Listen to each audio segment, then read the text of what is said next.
Assalamualaikum warahmatullahi wabarakatuh. Waalaikumsalam warahmatullahi wabarakatuh. Innal hamdalillah nahmaduhu wa nasta'inuhu wa nastaghfiruh wa na'udzu billahi min shururi anfusina wa sayyiati a'malina. Man yahdihillahu fala mudilla lahu wa man yudlil fala hadiya lahu. Ashhadu an la ilaha illallah wahdahu la syarika lahu wa ashhadu anna sayyidana Muhammadan abduhu wa rasuluhu la nabiyya wa la rasula ba'dah. Qala Allah Ta'ala fil Qur'anil Azim, a'udzu billahi minasy syaithanir rajim. Ya ayyuhalladzina amanu taqullaha haqqa tuqatih wa la tamutunna illa wa antum muslimun. Shadaqallahul azim. Segala puji kita haturkan kehadirat Allah Subhanahu wa taala yang telah memberikan kepada kita nikmatnya yang amat-amat besar, yaitu nikmat sehat dan nikmat waktu luang, sehingga kita pada malam hari ini dapat berkumpul dalam rangka meningkatkan kualitas keimanan dan ketakwaan kita kepada Allah Subhanahu wa taala. Tak lupa kita aturkan salawat serta salam kita kepada junjungan kita Nabi besar Nabi Muhammad sallallahu alaihi wasallam beserta para keluarganya, para sahabatnya, dan para pengikut beliau yang setia dulu, sekarang maupun yang akan datang. Alhamdulillah, kemarin kita telah memulai perjalanan kita daripada kisah Nabiullah Yusuf alaihi salatu wassalam, yang mana kisah beliau tertera dalam Al-Quran satu surah penuh, yaitu dalam Al-Quran surah Yusuf, di mana kemarin alhamdulillah kita telah memulai pembacaan kita, penjelasan kita tentang surah Yusuf dari ayat 1 hingga ayat ke-15. Insyaallah malam ini kita akan memulai membahas kelanjutannya. Sedikit flashback, bahwasannya kisah Nabi Yusuf dimulai ketika beliau berusia 10 tahun, di mana beliau bermimpi ra'aitu, bahwasannya beliau telah melihat ahada asyara kaukaban, 11 bintang, wasyamsa, dan sebuah matahari, wal qamara, dan sebuah bulan, ra'aituhum li sajidin, mereka bersujud memberikan penghormatan kepada Nabi Yusuf alaihi salatu wassalam, yang mana berdasarkan takwil mimpinya, yang dimaksud ahada asyara kaukaban, 11 bintang adalah 11 saudaranya, dan wasyamsu, matahari, merupakan ibunya, wal qamara adalah ayahnya, ra'aituhum li sajidin. Kemudian kisah berlanjut, di mana saudara-saudara Nabi Yusuf alaihi salatu wassalam merasa iri dan dengki kepada beliau, merasa hasad, karena mereka merasa bahwasannya Nabi Yusuf alaihi salatu wassalam lebih dicintai oleh ayahnya dibandingkan mereka. Padahal mereka berkata, wa nahnu usbatun, padahal kami ini semua, dari kakak yang pertama hingga kakak yang ke-10, semua adalah orang-orang yang kuat, tetapi ayah kami lebih mencintai Yusuf alaihi salatu wassalam. Maka mereka membuat suatu makar, membuat suatu rencana jahat, di mana rencana mereka yang pertama, mereka berencana ingin membunuh Nabi Yusuf alaihi salatu wassalam. Namun kakak mereka yang paling tua mengatakan, la taqtulu Yusuf, janganlah kalian membunuh Yusuf, tapi buanglah dia di tempat yang jauh, buanglah dia ke dalam sumur. Akhirnya apa? Mereka pun bersepakat untuk membuang Nabi Yusuf ke dalam sebuah sumur. Untuk melengkapi kisah ini, maka ulun akan menyampaikan salah satu kisah, yang mana menurut sebagian ulama, kisah ini adalah kisah Israiliyat. Bagi yang sudah lupa apa itu Israiliyat, kisah Israiliyat itu adalah kisah yang tidak ada di dalam Al-Quran, namun kisah ini terdapat di dalam Injil ataupun Taurat, yang mana sebagian besar sudah ditambah-tambah oleh para ahli kitab. Kemudian ada pertanyaan, apa hukumnya kita belajar seperti ini? Apa hukumnya mempelajari kisah-kisah Israiliyat? Maka kata para ulama, hukumnya adalah apabila sekedar mengetahui, maka itu diperbolehkan.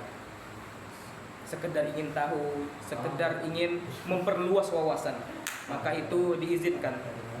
Tapi apabila kita mempercayainya, oh di dalam kisah Israiliyat beliau seperti ini. Seperti kisah Nabi Yakub dulu. Nabi Yakub dikisahkan merebut kekuasaannya, merebut kenabiannya Al-Is. Jadi kita tidak boleh mempercayai bahwasannya memang Yakub merebut daripada Al-Is. Tidak boleh. Jadi hukumnya untuk mempercayai itu tidak boleh. Namun apabila hanya untuk mendengarkan, dijadikan wawasan, maka para ulama memperbolehkan. Jadi kisahnya ini adalah kisah Israiliyat tentang seekor serigala.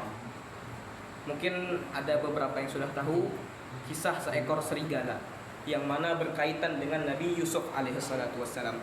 Mungkin ini berlainan keluar dari kisah di dalam Al-Quran ini, namun ini sekira pemahaman kita semakin bertambah. Dikisahkan dulu ada seekor serigala yang berasal dari negeri Mesir, yang mana yang kita tahu serigala itu merupakan hewan karnivora, yang mana mereka memakan daging. Jadi kegiatan mereka sehari-hari, pekerjaan mereka sehari-hari adalah berburu hewan. Yang mana mereka biasanya kalau berburu itu secara berkelompok. Jadi kalau mereka berburu, mereka akan membentuk kelompok yang besar dan akan menyerang kekawanan domba, menyerang gerombolan domba. Hingga datanglah kita ke salah seorang serigala, di mana serigala ini sudah mempunyai rumah di sebuah gua, mempunyai keluarga yang bahagia, mempunyai beberapa anak, mempunyai istri. Sama seperti lazimnya manusia. Maka pada suatu hari ketika cadangan makanan menipis, maka sang serigala ini pergi berburu dengan rombongan serigala yang lain, yang mana mereka mulai berangkat pada malam hari.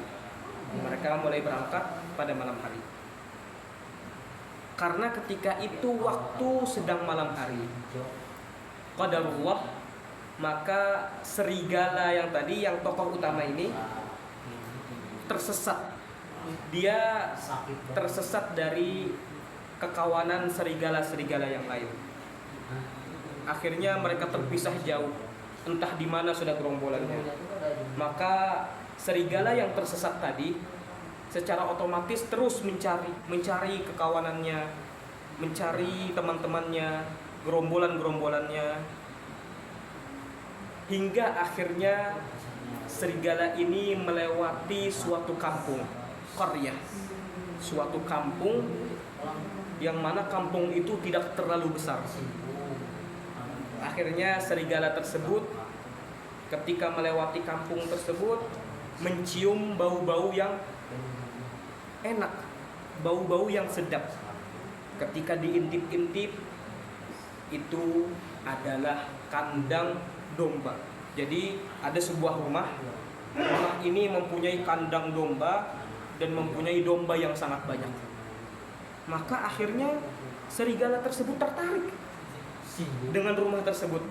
Maka dia bersembunyi, mengendap-endap ke pekarangan, ke peternakan domba tersebut. Ketika sedang menyelinap di semak-semak, maka dia menemukan bahwasannya domba-domba tersebut ternyata ada penjaganya.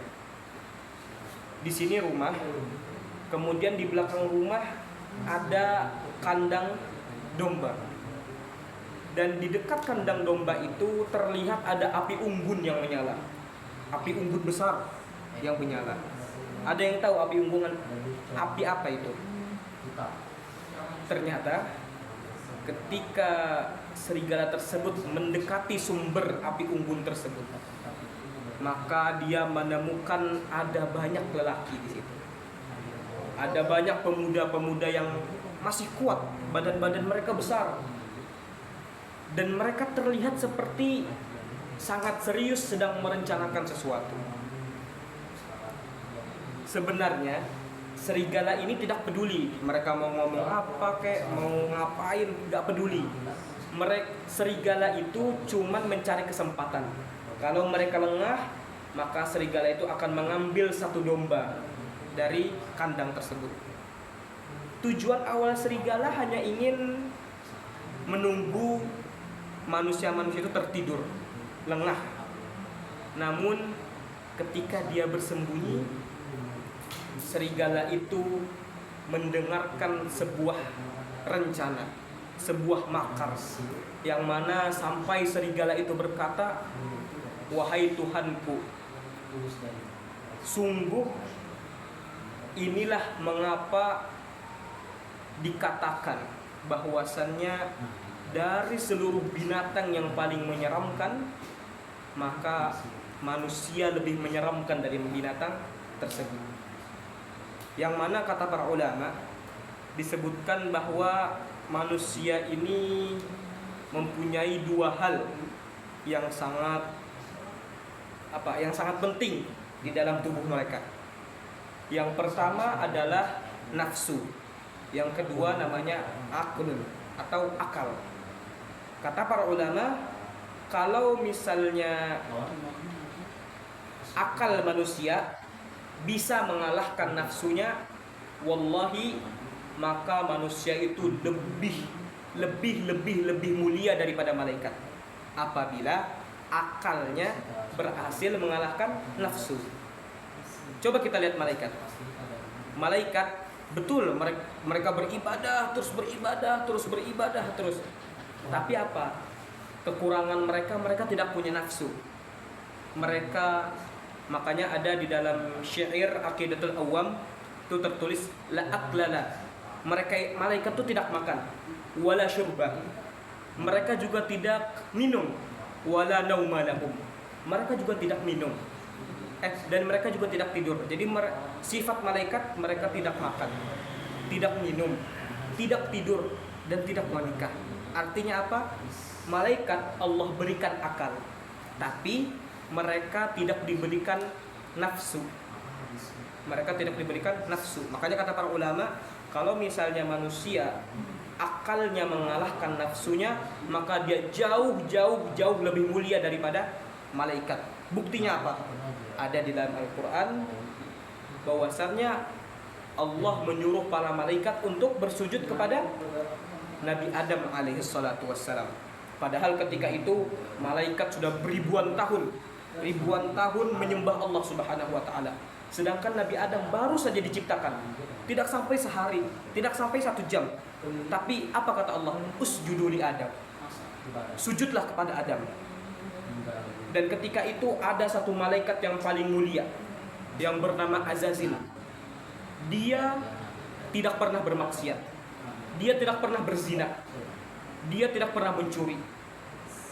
Cuman satu kesalahannya. Apa itu? Dia tidak mau sujud kepada Nabi Adam. Apa hukumannya? Allah buang dia dari surga. Allah kekalkan dia dan para pengikutnya di dalam neraka selama-lamanya. Itu mulianya manusia apabila akal mengalahkan nafsunya. Namun kata ulama tersebut, kebalikannya lagi.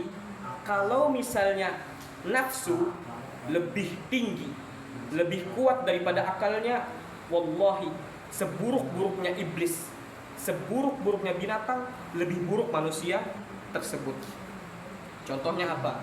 Kita tahu Qabil, kita tahu Fir'aun, kita tahu banyak manusia-manusia zaman sekarang yang mana nafsunya telah mengalahkan akalnya. Maka kata para ulama tersebut, maka seburuk-buruknya binatang, seburuk-buruknya jin, seburuk-buruknya iblis, lebih buruk manusia tersebut. Itu kata para ulama. Kembali ke kisah sebelumnya. Ketika serigala itu mengupik, dia sangat terkejut karena yang dibahas oleh para pemuda itu adalah sebuah rencana. Yang mana rencana yang pertama adalah membunuh adiknya sendiri. Membunuh adiknya sendiri. Kemudian berganti rencana tersebut, yang dimana kakak tertuanya mengatakan jangan dibunuh, dibuang saja ke juk. Juk itu artinya sumur yang dalam. Maka ketika baru saja mendengar perkataan itu, baru saja mendengar rencananya, serigala itu lari ketakutan ke tengah padang pasir. Apa kata serigala tersebut? Kata serigala tersebut, wahai Tuhanku, wahai Rabbku, sungguh yang aku lihat ketika itu bukan lagi manusia, tapi aku melihat kepala mereka, aku melihat tubuh mereka, aku melihat kulit dan hati mereka telah berubah menjadi syaitan. Sungguh syaitan telah menguasai 10 orang tersebut. Seluruhnya telah dikuasai oleh syaitan. Namun serigala tersebut penasaran akan satu hal. Apa itu? Dia penasaran tentang juk, tentang sumur. Mereka bingung apa yang akan dilakukan di sumur tersebut. Dan dia mengetahui bahwasanya rencananya akan dilaksanakan pada esok hari. Maka dia kembali ke keluarganya dengan sangat-sangat ketakutan. Dia mengatakan, sungguh aku lebih baik mati daripada mendengar perkataan tadi. Begitu takutnya sang serigala ketika mendengar percakapan keluarganya, kakak-kakaknya Nabi Yusuf alaihissalatu wassalam. Akhirnya pada esok pagi, maka serigala itu pamit menuju lokasi sumur yang dia dengar tadi malam. Di mana ketika sampai serigala tersebut di sumur, berpapasan pula datang orang-orang yang tadi malam, yang mana serigala itu terkejut karena dia baru mengenali satu wajah, di mana ada wajah baru di situ. Seorang anak yang masih berusia 10 atau 11 tahun. Anak yang masih sangat belia. Anak yang seharusnya di masa-masa itu penuh dengan bermain, masa-masa yang ceria. Namun pada hari itu anak itu bukannya merasa bahagia, tapi anak itu akan dibuang oleh saudara-saudaranya ke dalam sebuah sumur. Akhirnya apa? Akhirnya berjalanlah seperti yang ulun kisahkan semalam. Nabi Yusuf mereka lempar ke dalam sumur, kemudian segala macam lah yang mereka lakukan yang seperti ulun kisahkan semalam. Namun, di sini baru kita lanjutkan ayatnya. Maka kita akan mulai daripada ayat yang ke-16. A'udzubillahi minasyaitonirrajim. Wa ja'u abahum 'isha ayyabkun.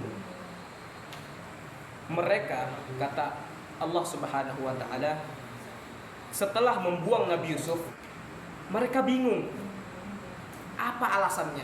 Enggak mungkin kembali ke ayah mereka tiba-tiba bilang, "Wahai ayahku, Yusuf telah hilang." Kenapa? Kenapa hilang? Nah, itu pasti akan ditanyakan oleh ayahnya. Akhirnya mereka berpikir sampai malam hari. Sampai malam mereka bingung memikirkan, apa yang harus kulakukan? Harus apa alasannya kepada ayah? Sekira ayah kami percaya. Maka waja'u abahum 'isha ayyabkun. Ketika hari telah menjelang malam, maka qadarullah, salah satu dari saudara-saudara mereka menemukan sang serigala tadi. Sang serigala yang sedang bersembunyi akhirnya ketahuan oleh seorang saudaranya Nabi Yusuf. Akhirnya terpikir oleh mereka satu buah ide. Bagaimana kita mengatakan ke ayah kita bahwasannya Nabi Yusuf alaihissalatu wassalam telah dimakan oleh serigala. Dan serigala ini akan kita jadikan tumbal, akan kita jadikan kambing hitam.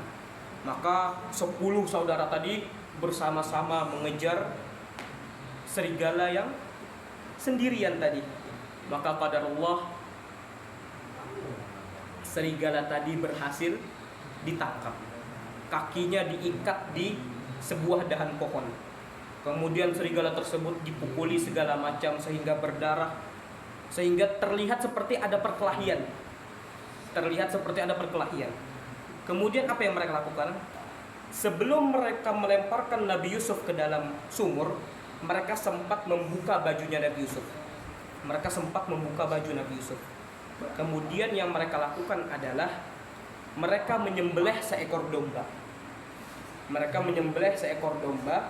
Kemudian darah domba itu diusapkan ke bajunya Nabi Yusuf alaihissalam. Dan darah tersebut juga dikasaikan lah kalau bahasa kita, juga dikasaikan ke mulut sang serigala. Agar apa? Supaya ayah mereka mengira bahwasannya Nabi Yusuf benar-benar dimakan oleh serigala. Yang pertama buktinya bahwasannya di baju Nabi Yusuf ada darah, di mulut serigala juga ada darah. Kemudian serigala itu terlihat seperti babak belur. Jadi terlihat seperti ada perlawanan. Terlihat bahwasannya terjadi perkelahian antara serigala dan Nabi Yusuf alaihissalam. Itu rencana yang mereka lakukan. Waja'u abahum isya'a yabkun. Kemudian mereka kembali ke ayahnya ketika sudah malam. Ketika waktu menunjukkan jam 8, mungkin jam 9 setelah rencana mereka siap, akhirnya mereka kembali ke rumah. Yabkun. Mereka bukan hanya kembali pada malam hari, tapi yabkun. Yabkun itu dari kata baka yabki, artinya menangis. Dan menangisnya bukan menangis seperti nonton sinetron, seperti nonton film atau apa, tapi menangis yang bujur-bujur menangis. Untuk apa? Segitunya untuk mengelabui ayahnya. Kemudian apa kata mereka di ayat 17? Allah mengatakan, qalu ya abana. Mereka berkata, wahai ayah kami, inna dhahabna nastabiqu wa tarakna yusufa inda mata'ina fa akalahu dhi'b wa ma anta bimu'minin lana walau kunna shadiqin. Mereka berkata, wahai ayah kami, ketika kami sampai di padang pasir, kami sudah selesai menaruh barang, sudah selesai berkemas-kemas, dan kami pun mengadakan sebuah lomba. Jadi saudara tuh bersepuluh, kami lomba lari, mengadakan lomba lari. Dan Yusuf kami suruh untuk menjaga barang-barang. Ketika kami lagi lomba lari, maka Nabi Yusuf alaihissalam diterkam, dimakan oleh serigala. Itu kata mereka. Jadi mereka lagi lomba lari, Nabi Yusuf mereka suruh jaga barang sekira kada diambil orang. Ketika mereka jauh lagi lomba lari, maka Nabi Yusuf diterkam serigala. Wa ma anta bimu'minin lana walau kunna shadiqin. Tapi wahai ayah kami ini tahu, biarpun kami ini jujur, Abah pasti kada bakal percaya. Nah, kalau bahasa kita kayak itu. Meskipun ulun nina, kami ini jujur kayak apapun, Abah pasti kada bakal percaya sebelum ada bukti. Kemudian apa yang mereka lakukan? Di ayat 18-nya Allah berfirman, waja'u ala qamisihi bidamin kadhib. Maka mereka mengeluarkan bajunya Nabi Yusuf yang telah bermandikan darah. Di sini Allah menuliskan bidamin kadhib. Dam itu artinya apa? Darah. Kadhib, dusta. Darah apa? Darah dusta atau darah bohongan. Kemudian kita lanjut ke kisah serigala tadi. Intinya mereka sudah kembali ke ayah mereka. Mereka tunjukkan buktinya. Wahai ayahku, nih biarpun kami jujurlah, Abah pasti bakal percaya kecuali kami bawa bukti. Kami membawakan buktinya. Bukti yang pertama, kami bawakan bajunya Nabi Yusuf. Nah nih, penuh dengan darah. Kemudian bukti yang kedua, kami juga membawa sang serigala. Lihat di muntung serigala itu penuh dengan darah. Ini adalah darahnya Yusuf alaihissalam. Maka Nabi Yakub sang ayah alaihi salatu wassalam merasa sedih sekali. Dikala sedih tersebut, maka Jibril pun turun yang menceritakan kisah sebenarnya.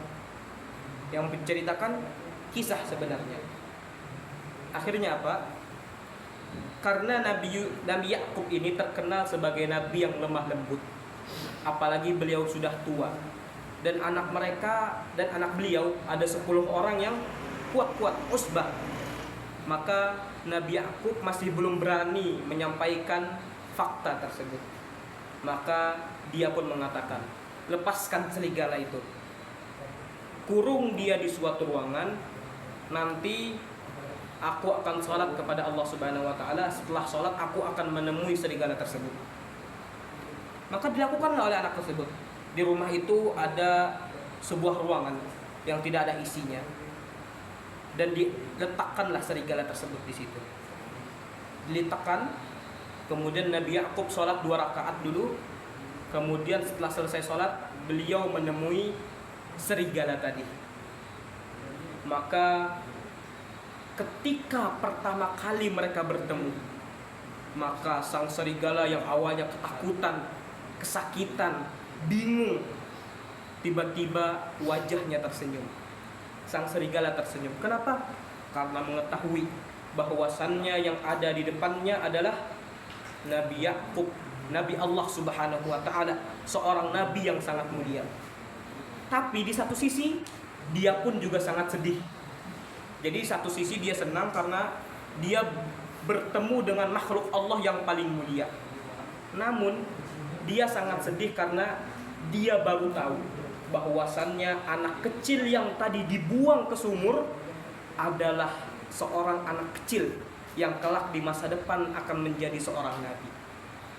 Yang mana dia melihat langsung seorang nabi dibuang ke dalam sumur, sedangkan dia tidak mampu menyelamatkannya.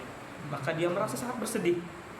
Akhirnya Nabi Yakub mengelus kepala serigala tersebut.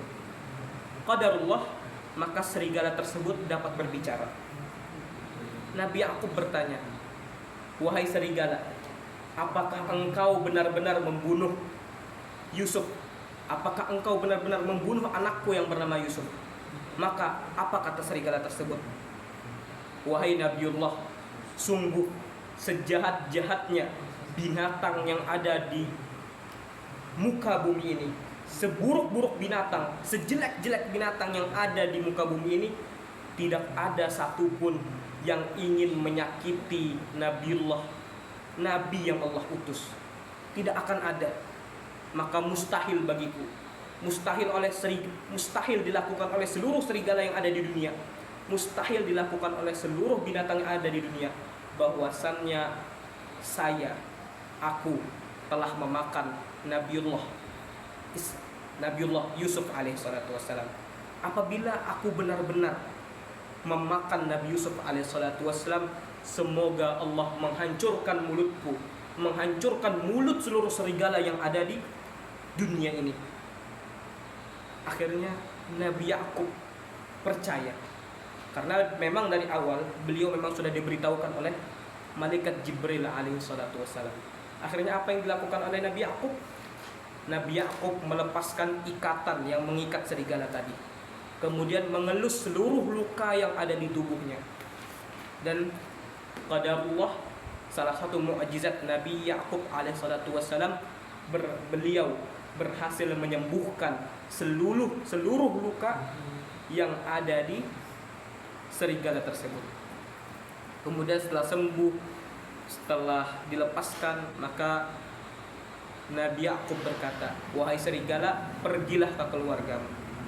Semoga Allah memberikan rahmat kepadamu. Semoga Allah memberikan rahmat kepadamu." Kemudian sang serigala lari secepat-cepatnya. Ketika lari, maka 10 saudara yang lain tadi melihat, ada apa ini?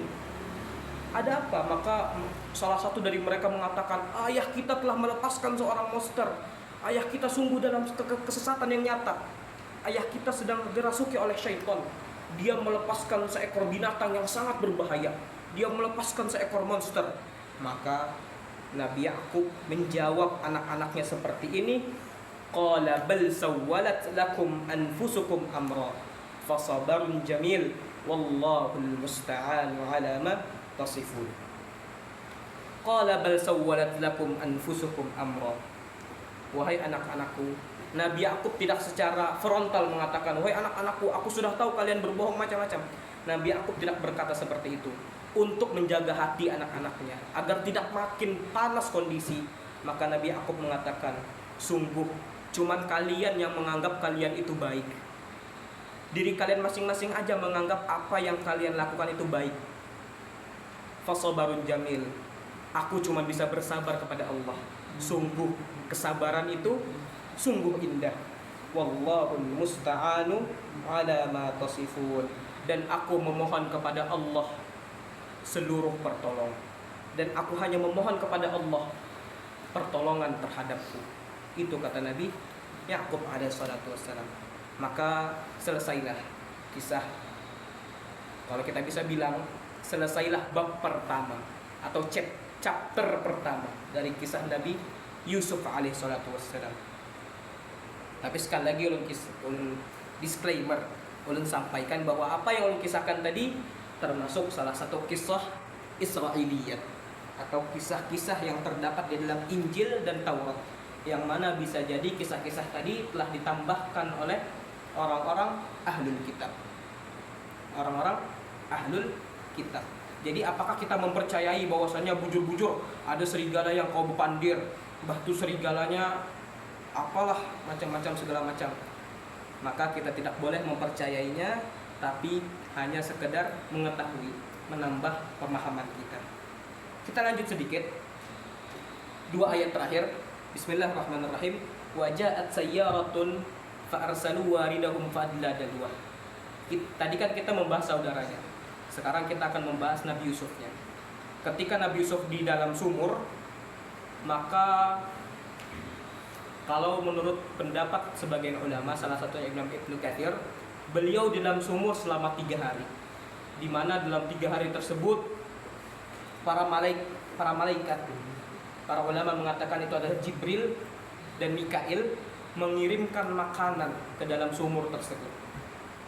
Dan setelah 3 hari, maka lewatlah lebih tepatnya, lewat seorang pedagang, para pedagang yang ingin pergi ke Mesir. Mereka ketika itu kehausan, fadla dalwa.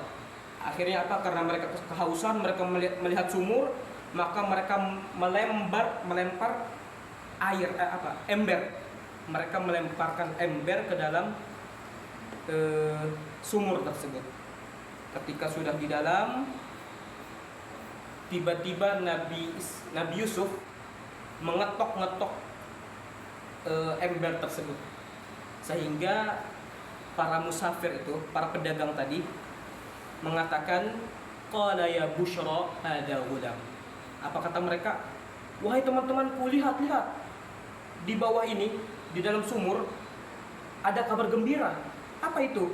Kita menemukan seorang anak kecil. Wa asarru bidha'ah. Akhirnya mereka pun membawanya. Wa asarru, asar itu dari kata sirrun, artinya membawa, tapi diam-diam. Akhirnya kalau bahasa kita tuh menyelundupkan. Akhirnya mereka menyembunyikan Nabi Yusuf di dalam jagangannya. Sekira apa? Sekira kalau kata kita tuh dapat cuan tambahan. Wa asarru bidha'ah wallahu alimun bima ya'malun. Kemudian ketika sampai di Mesir, wasyarawhu bi thamanin bakhsin darahima ma'dudah. Karena ketika Nabi Yusuf ditemukan, beliau dalam keadaan sakit, dalam keadaan kurus, dalam keadaan ya biar kita tuh kada fit lah, kada sehat. Dalam keadaan kada sehat, makanya wasyarawhu bi thamanin bakhsin darahima ma'dudah. Maka Nabi Yusuf dijual hanya dengan harga murah, yaitu bakhsin darahima ma'dudah. Ma'dudah tuh dirham yang sedikit, uang yang sedikit. Wa kanu fihi minaz zahidin. Padahal di dalam tubuh Nabi Yusuf kelak akan ada suatu, kalau kita tuh suatu keajaiban yang amat besar. Jadi sebagai penutup, Nabi Yusuf diselamatkan oleh Allah melalui para pedagang tadi dan kemudian dijual dengan harga murah, dijual ke sebuah negara yaitu negeri Mesir. Insyaallah kita telah selesai membahas ini.